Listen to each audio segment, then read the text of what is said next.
And my interest in phakic IOLs was very arm's length. Carlo Lovisolo came up to me after a course at the ASCRS in 1999, actually, and that was the year he published this textbook. And I'll point you to this textbook. It's 300 pages long. It's on the ICL, and it was published in 1999. So this guy was, you know, up to here in ICLs already scientifically. And he said, I must get one of these devices. And I said, well, you know, there's a prototype coming out in a few years. We might be able to get you one. He and I worked together for 15 years on sizing of ICLs. I went to visit him after he had his glioblastoma diagnosed, and I was very grateful to Brad Randleman for letting me publish a memorial for him in the journal, because his contributions to phakic IOL surgery were huge. And you know, the things about ICL sizing, everyone knows, are to do with pigment dispersion if the lens is too big, or angle closure, and there are cases of NPL, like total loss of vision in angle closure in aqueous misdirection syndrome. Undersized lenses that can cause cataract, although of course the Aquaport has improved that a lot. But look at this circular cataract here. In the case of a high myopic ICL that was touching in the mid periphery, but not in the center. Okay, so again, looking behind the iris, being able to see there was touch, not in the center. The center showed volt, but not the periphery. People talk about a minimum of 90, but that's because of the mid periphery being hidden behind the iris and causing this circular cataract where there was contact. So yes, the central port has improved things, and that's great. But you know, handheld ultrasound for sulcus measurements has become a standard of care.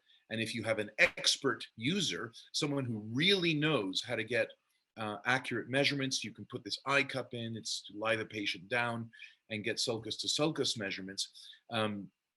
But you know, then there's the sort of the propaganda machine that comes out the other end. And I'm, with all due respect to Mark Packer, who's a great surgeon and he's done a lot of great work, this was not his best work. This was a very inaccurate paper from a statistical standpoint. It was completely incorrect. I've threw this at a statistician, and he calculated that the conclusions of this paper are exactly the opposite of what they said. They said that there was no difference between ultrasound, and in fact, when he analyzed the data backwards, he found that the best sizing was achieved by ultrasound as opposed to white to white, which is, you know, you can use statistics to tell you anything you want. But this was a paid journal. This, you know, pay $4,000 and they guarantee a publication within 3 weeks, including peer reviewed. So, you know, this is used by a lot of people to justify staying with white to white, but we all know the truth. The truth is that white to white doesn't work all the time. And one of the reasons why there is objection to ultrasound in sizing of ICLs is because handheld ultrasounds, well, as you know, as we know, and this is Carlos' data, you know, the sulcus to sulcus measurement, the repeatability is, you know, about 0.5 millimeter with these handheld devices, and you know, the in 0.5 millimeter sizes. So, yeah, understandably, you know, a UBM is not going to give you this, you know, necessarily better sizing than white to white. But with our Artemis 1, we had 1/4 of a millimeter repeatability. And now with the Insight, we have 1/8 of a millimeter. And so now we're starting to have the accuracy along with the optical versus ultrasound positioning power, right? Because we have the simultaneous image of where the eye is. So now we have the technology to actually tackle the sizing in the most in the optimum way. And you know, this is side by side just to show you. The ViewMax is a very good high frequency ultrasound device, but it's only high frequency ultrasound. It's not very high frequency ultrasound. And there's a difference between VHF and HF and UHF. So, you know, those are the, you know, that's like a radio, right? There's VHF and so the resolution of the posterior chamber structures is much higher. You can see zonules, you know, with VHF. And, I'm going to go and do some OCT side-by-sides. And obviously, OCT can give you a white to white or an anterior chamber depth, but it can't give you sulcus. And that sulcus, can be wider or deeper. And by the way, the zonular plane of this lens can be anywhere in which you don't know. Whereas with ultrasound, you can have the sulcus. I must get this out of the way here, otherwise I can't see myself. Yeah, you can have the zonular plane. You can have the lens rise from the zonular plane, right? That's where let's say the ICL lies in the zonular plane, and then it has a volt, right? So the volt of the lens can be measured directly from the zonular plane, or you can measure the lens rise from the sulcus plane, but you can therefore determine the actual ICL lens separation and what the effect on the angle will be, which of course is the whole thing. It's the battle with the ICL. So a post-op assessment, I love doing these maps because you get an instantaneous airborne volt measurement, but I don't have the position of the foot plates. And why is that important? Because the foot plates and the lens rise and all of these things are actually correlated. And as we will learn in a minute, these true volt measurements are important. So here's an example of what I can see as a post-op ICL of mine that looks a little tilted. I mean, it's acceptable. No one's going to exchange this ICL, right? I got it. No one's going to exchange it. But let's be clear. There's something not right here because it's not symmetrical. But I can do an ultrasound and I can know why it's not symmetrical. And it's not symmetrical because my foot plate here is riding into the sulcus, into the armpit. It is not sitting as it should do into the zonular plane. And my early experiences with this kind of case are what taught me a better implantation technique.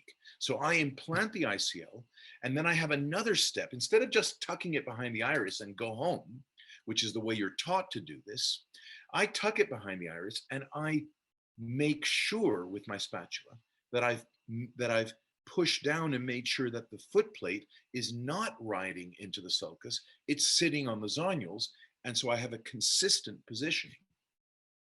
Here's a hyperopic ICL. Again, no information of foot plates. Nice to have if there's a little bit of tilt. You can see again, sulcus versus zonular. Tilt. Again, post-op measurement. This is something that has never come into the vernaculum of the ICL surgeon. We've never talked about post-operative monitoring of the position of ICLs. We've talked about it. If the central volt is fine and the endothelium is stable, that's all you need to know. It's like, well, yeah, but you can do better if you actually check where things are. Orthopedic surgeons don't put in a pin and plate on a hip and go, yeah, it looks pretty good. How is your walking? Good. Okay, fine. You can go. I never have to see you again. They take an X-ray to check the positioning of the pin and plate. So this kind of X-ray verification of what you're doing has been part of surgery for 100 years, except behind the iris in anterior segment surgeons. And we have an opportunity now to enter that. Salvira talked about this a lot. He talks about the fact that the central volt is not what's important. He talks about the fact that it's the mid-peripheral volt that's important in myopic ICLs, because that's where the lens separation is smaller. And if you're measuring it with the dilated pupil with an OCT, you don't know what it is, right? You got to measure it in the physiological pupil state, closed, and therefore you can only make that measurement with ultrasound. And the Saldivar team, Roger and Roberto, have had an insight now for over a year, and they are, all over it like a rash. They're talking about it as, the second coming, because they're, Roberto's put in over 25,000 ICLs, and for someone who's done that to then get excited about something new in that sort of surgery, I think it says a lot. Now, sulcus, by the way, I glossed over this, but we are working on software to do a map of the volt. So the mapping of the volt behind the iris, an incredible idea, okay, for monitoring over time. And this is Ryan Vida's painstaking work going through every one of our cases and detecting cysts, which of course can lead to footplate malposition. And hopefully you're detecting it before surgery, right? Of course, the foot plates are not in the horizontal plane in a horizontal implantation. So now we got smart about knowing where to look for the cysts, depending on the rotation of the lens, as prescribed by STAR on their sheet when you receive the toric lens. So there's a little bit more to implanting toric lenses than just looking at the sulcus at the posterior chamber dimensions. Here's an example of the different foot plate positions. This is in a publication which we hope will get published soon. It's been submitted, where we looked at the positioning of the foot plates in all of these eyes that I did, before I was doing this extra technique of ensuring foot plate on the zonular plane. And there's quite a variety of positions, and you can see how even the surgical technique of positioning itself will provide some kind of difference as to how the volt is going to be in these cases. So let's talk about sizing.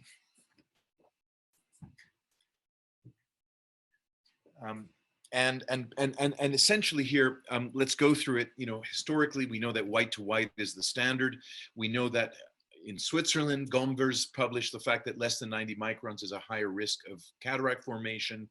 And we know that STAR has made the efforts to do multivariate regression analysis of ordinary terms, like the keratometry and the AC depth, which can be derived from any machine, in order to improve the sizing of the ICL. But we also know that the correlations between the white to white and the sulcus are, they're good, they're statistically significant, but they're not sufficient. And how do we know that? Well, here's the study that I did with Tim way back and published years ago, over 10 years ago.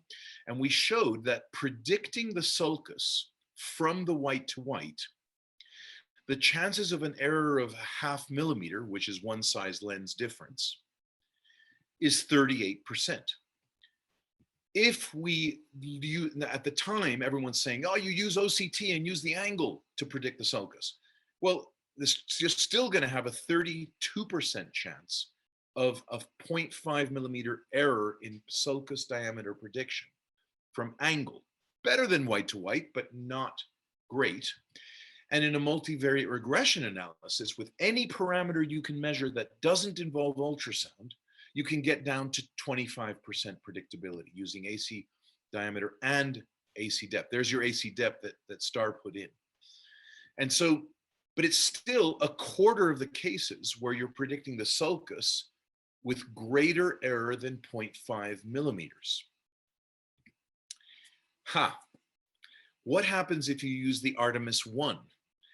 Well, it turns out that because, well, actually, we've calibrated. I used to put this down. So with the Insight, 0.12 millimeter standard deviation for that sulcus measurement, the chances of being out by more than 0.5 millimeter is less than 1%.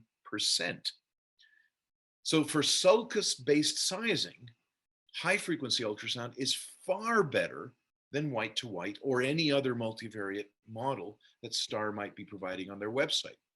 And we know that many of our colleagues around the world have published papers showing that sulcus to sulcus is better than the STAR website sizing.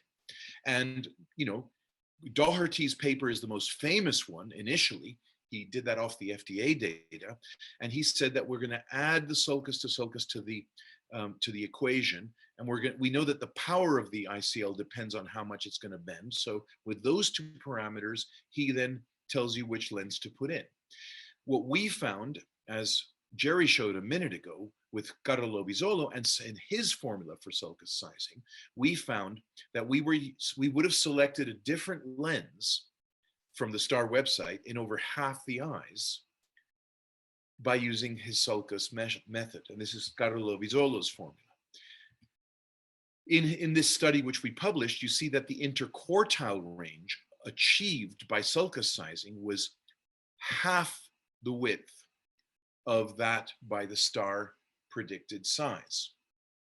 So already Carlo's work And his formula was way better than using white to white and anything else that was available on the Ocos website.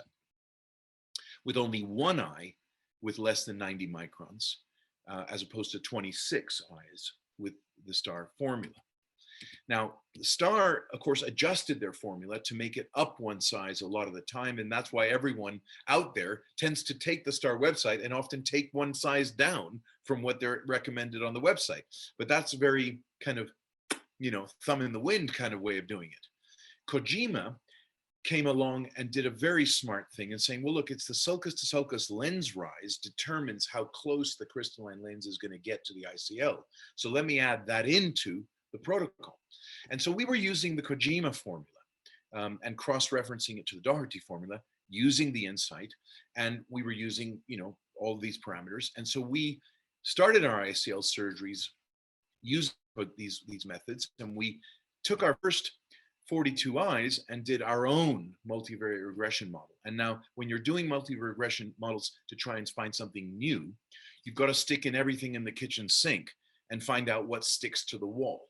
And so we had all of the obvious parameters that to play with, but we also had the parameters that we decided to look at, which were anterior chamber depth, the angle of the anterior chamber, the angle to angle distance, the sulcus to sulcus distance, the sulcus to sulcus lens rise, the zonule to zonule distance, the zonule to zonule lens rise, and something I called the ciliary body inner diameter, which I stuck in at the end. And I said, look, it's probably useless to measure this because the ciliary body, these ciliary body fingers, they kind of float around. So it's kind of like, it's going to be a bit of a crazy thing to put in, but stick it in anyway. Well, it turns out that the ciliary body inner diameter was so statistically significant at predicting the volt of the lens using these other parameters as well. So statistically significant that it threw out the sulcus to sulcus.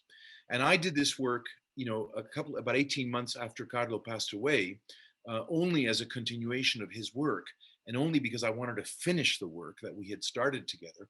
And I think that if he's watching us from above now, he will be smiling and laughing because he was very humble and kind of warm person, and he was completely the opposite of me. He was very nice, and he would just be so pleased that we finally reached the point where we were able to predict things this way. The other thing which I realized we had never done is that, all of the formulas tell you which lens to put in. And based on the Saldívar principle, I was like, well, forget about an equation telling you which lens to put in, because which lens to put in is not just is a clinical decision based on lots of other parameters. So what we said was, let's not tell them which lens to put in, like it should always be 500 microns. How about you give the formula showing for any of the sizes what volt you'll get? And that way the surgeon can decide whether, if in a deep chamber, he might want, in a young patient, he might want to choose the 12.6 to get more volt than in a, let's say, 39-year-old where it's a 2.9 chamber. He's going to probably choose the 12.1 in the same geometrical eye. So now we're moving into customization of volt. So not just reducing the exchange rate, but moving to another phase, which is forget about the exchange rate. That should be zero. Let's talk about customizing the volt. And so our results were as follows. This is the interquartile range of 700 microns or so that we achieved using the Kojima formula. This is what would have happened with the STAR. And of course, we see that with Doherty and Kojima, it's about the same. So using very high frequency ultrasound gave us almost the same as using high frequency handheld ultrasound with using these sulcus formulas. But we showed that in about a quarter of the eyes, our model would choose a different lens, 2 sizes different from the STAR website. And that's, a quarter of the eyes, 2 sizes different. I'm not talking about whether those eyes would have needed an exchange or not. I'm talking about what would be ideal rather than, dangerous. And so if we analyzed our data using our model before we started doing it prospectively, we found that the model would, at best, could provide a huge improvement in the interquartile range of the post-op volt. And so we did this. But another thing that we looked at in our series was that the lenses that we chose, we noticed that they were not normally distributed. And in fact, see, in a normal distribution, there's a mean, but here there isn't really a mean. Well, there is a mean. It's between 12.6 and 13.2. And so it turns out that the star does not provide a lens size that's actually the average eye. It provides one that's slightly larger or a bit more than slightly smaller than the average eye. And what would happen? We modeled this. What would happen if the star provided a lens in the middle, 12.9? And I'm going to take credit for this. We're the first people to have suggested this. If there was a 12.9, the distribution of lenses we would have chosen would have been a third of the time we would have used a 12.9 and not got slightly higher or slightly lower than we would have wanted to predict. So, this is probably space that we're hoping SAR is looking at and, going into the idea of building a lens that's 12.9. Biotech that has pretty much a copy of the ICL, it's out of patent, so now you can copy it. And Biotech have a lens that's the 13, and they just arbitrarily made a 13.0, not that they'd seen this talk. So their lens actually does have an average size. And I think it leads to the fact that people like Sri Ganesh, who's been putting these in for the last 2 years, and he does a lot of ICLs, has had no exchanges in 2 years, and that's using sulcus to sulcus sizing. But let's show you what happens if we use our formula prospectively. And this was blindly the first set of eyes that we did, the first 34 eyes done with the formula without any adjustments. And we had 90% of the eyes within 300 microns of predicted. Over half the eyes were within 100 microns of predicted volt. Now that's interesting, given that there were these patients, these two patients in both their eyes ended up way out of whack, oversized. They didn't require exchanges, but they ended up oversized. And we looked at those cases, and we looked at some other cases that have been done since of the same kind. And we've now actually got new parameters on it's in the new version of our website of iclsizing.com, where these two patients would not have been oversized because of some jiggling of our parameters that we managed to do once we got these outliers to come in. So these are the results that we have now. And now you can see that the interquartile range is hugely reduced compared to just using sulcus to sulcus. And when we look at, so, down to 150 microns, interquartile range, it's incredible. So now it's really like it's prescribing the volt height now. And our iclsizing.com website is free to use. It's like the ASCRS calculator concept. We have everyone's equation. We have the Nakamura, the Kojima, the Doherty, and you can put in your data, and depending on what you put in is what you get out. It's like the ASCRS website. You can go to it, it's free to use. Here's an example where we just put in the Doherty parameters, just the sulcus to sulcus and the lens power, and you get the Doherty predicted suggestion. Here's an example where you get the Kojima by putting in also the sulcus to sulcus lens rise and the anterior chamber depth, and it'll give you those. Here's, if you put in all of the numbers, you will get both the Kojima and the London Vision Clinic model. And it's very interesting to see when we look side by side at the Kojima and our London Vision Clinic model. It's interesting to see how off the Kojima can be in some eyes, obviously because the anterior chamber diameter doesn't always predict the posterior chamber dimensions. I mean, there's no, it's obvious, right? And Jerry said that he's got this heart anxiety when the patient comes in on post-op day one, and what's that volt going to be, and his heart's beating, and I know that Jerry doesn't want his heart to beat too fast, right, Jerry? So here we go. This is the last few weeks of my heart. I just asked Ryan to pull the charts, and so this is all very small print, so you can't see the numbers, but this is post-op day one, so you know all these volts are going to go down a bit. So post-op day one, we predicted 566, it was 765. 507, it was 510. 555, it was 663.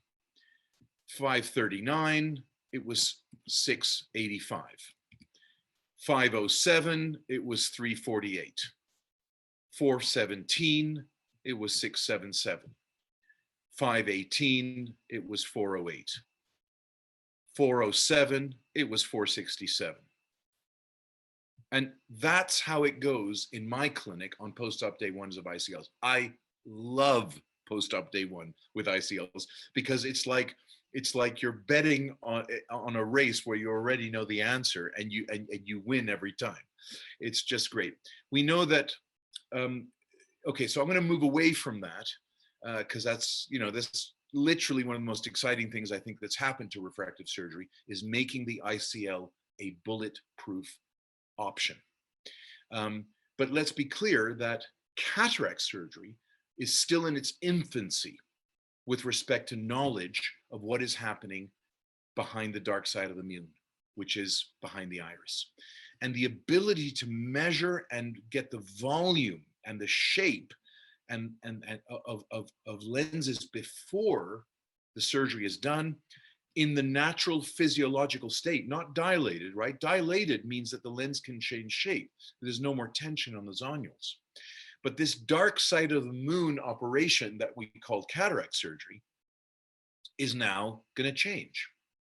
Now, because we can make very accurate measurements of the lens dimensions, things like accommodative lenses that go in the bag, well, different sizes bags will have different mechanical advantages or disadvantages with different size accommodative IOLs. So all of these things that kind of worked but then didn't, all those mysteries as to why this accommodative lens works sometimes but not others, possibly solved by knowing lens dimensions, equatorial diameter, volume, all of these things can now be measured pre-op. And this high resolution lens imaging is now, I would say, the forefront of cataract surgery. Because being able to determine the zonular plane in advance of surgery, in the case of where there's a very large lens, where the AC depth is foreshortened, and the lens is so fat that the centroid of the lens might not be in the right place. And so your Olsen formula is going to possibly be an outlier.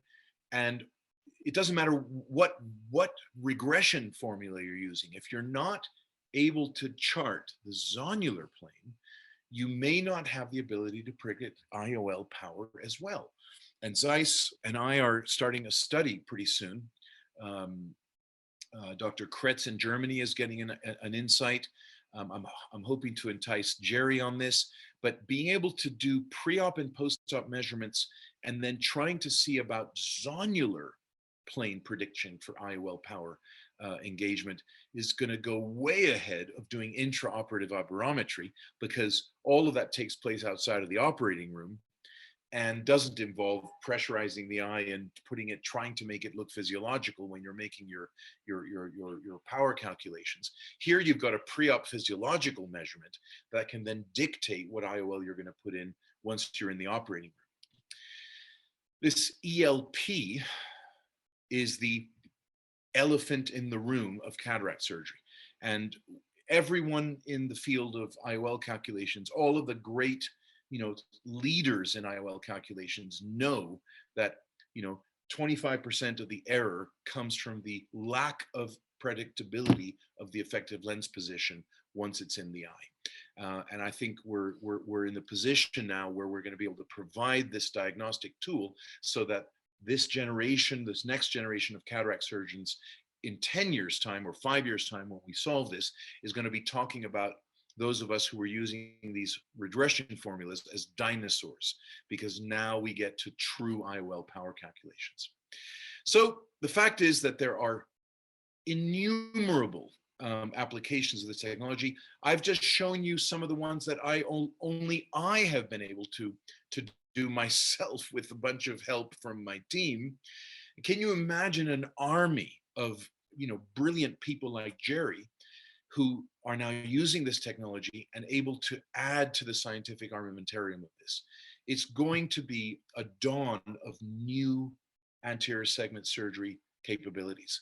And I thank you very much for your attention in this rather long monologue on the use of high frequency ultrasound in anterior segment surgery. Thank you very much.